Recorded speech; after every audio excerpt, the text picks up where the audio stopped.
Vinny. Watch your stick. What's going on? Guys, get your body armor on. Get into the safe haven. Go. The movie begins after the fall of Muammar Gaddafi.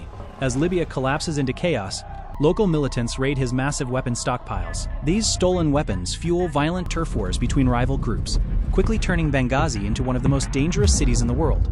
Because of the escalating violence, most foreign embassies shut down and leave Libya. However, a U.S. diplomatic outpost and a nearby CIA base remain in Benghazi. Both locations rely on a small team of private security contractors known as the Global Response Staff, or GRS, for protection. Around this time, GRS member Jack Silva arrives in Benghazi. At the airport, Tyrone Roan Woods, the GRS team leader, and Jack's old friend picks him up. As they drive toward the CIA base, they witness a shooting in the streets. Moments later, armed militants surround their vehicle. Roan quickly contacts the base and requests backup, but the CIA chief, Bob, refuses to send a team. He does not want the contractors leaving the compound. The militants demand to inspect their vehicle, creating a tense standoff. Remaining calm under pressure, Roan warns them that any hostile action could trigger a U.S. drone strike. The threat works. The militants back off and allow them to leave. When they reach the CIA base, Roan confronts Chief Bob about refusing to send help. Bob stands firm.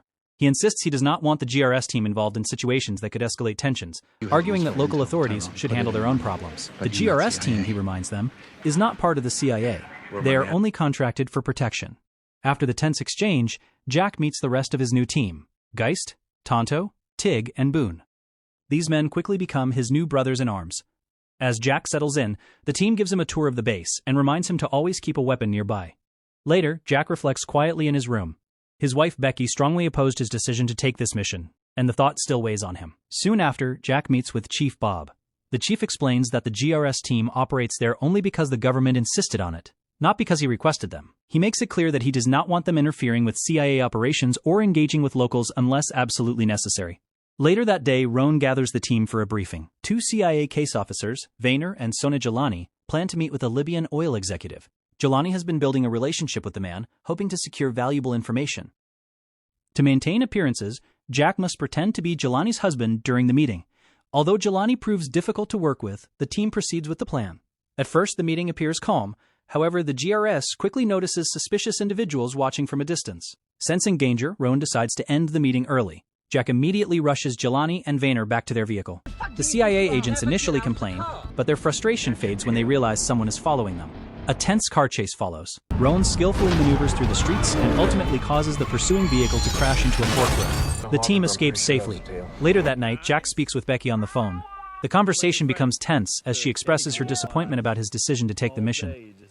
Afterward, the team joins a video briefing with Glenn Doherty, the GRS commander stationed in Tripoli. Glenn informs them that U.S. Ambassador Christopher Stevens will arrive in Benghazi on Monday. He plans to stay at the Special Mission Compound, guarded by a small diplomatic security service team. If necessary, the GRS team must support the ambassador's protection. Following the briefing, the team visits the Special Mission Compound to assess its security. Outside the compound, they encounter members of a local militia known as the February 17th Brigade.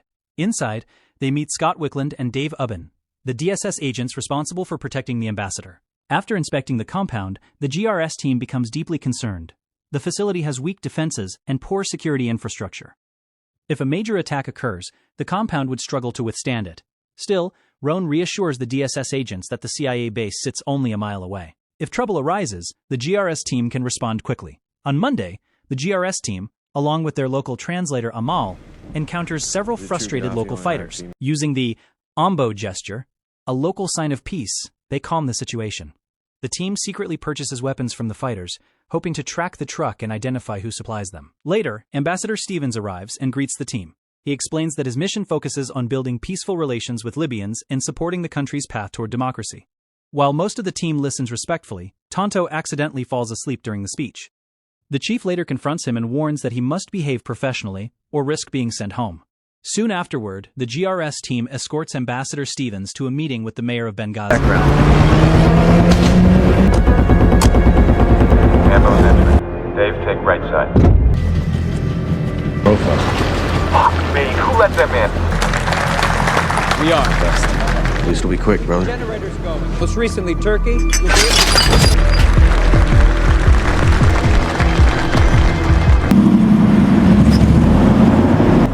Thank you, gentlemen.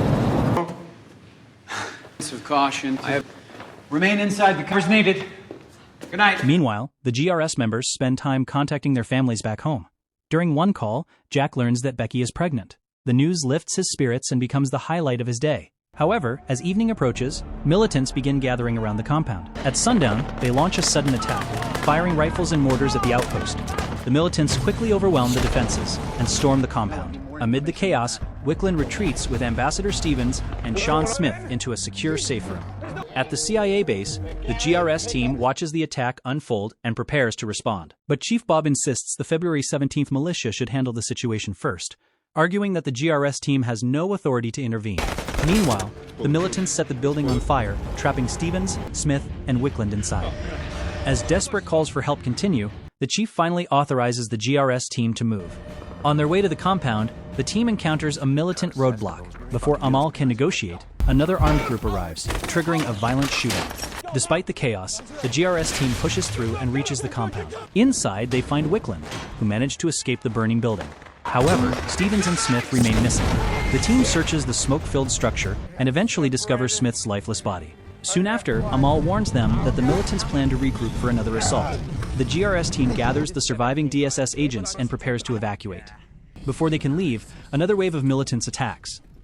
During the escape, Jack instructs Wicklund to turn left once they reach the road so they can return to the base.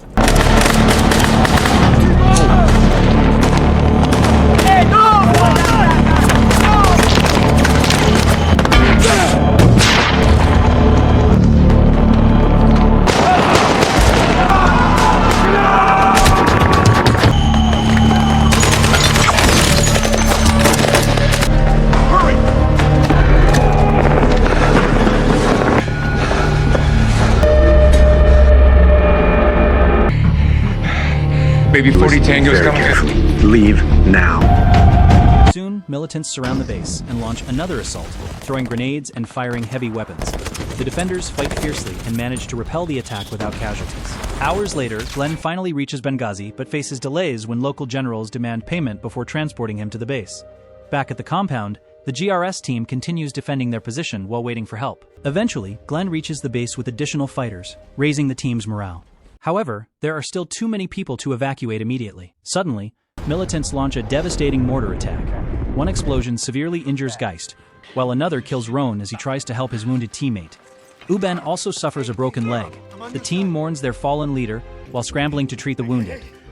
Soon afterward, another large group of Libyan fighters approaches the compound.